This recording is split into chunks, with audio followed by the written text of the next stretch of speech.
Dünya bir yana, mən bir yana, sığmıram heç bir qəlibəm məkana.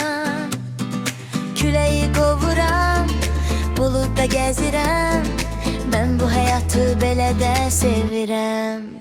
Adımlarım dəli dolu, hər baxışım dəli dolu.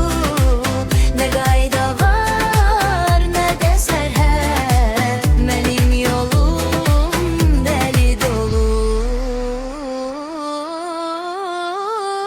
Ruhum dəli dolu, ürəyim fırtına, kədəri qəmi atdım mən arxama.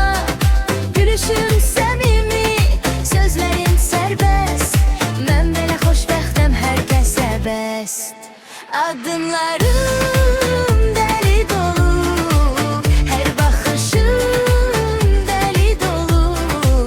Nə qayda var, nə də sərhəd, mənim yolum dəli dolu.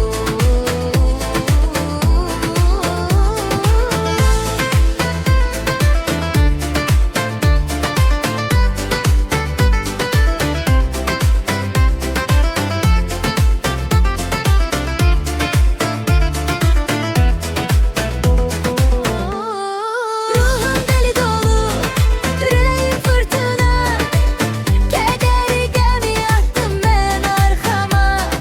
Gülüşüm səmimi, sözlərim sərbəst, mən belə xoşbəxtəm, hər kəsə bəst. Adımlarım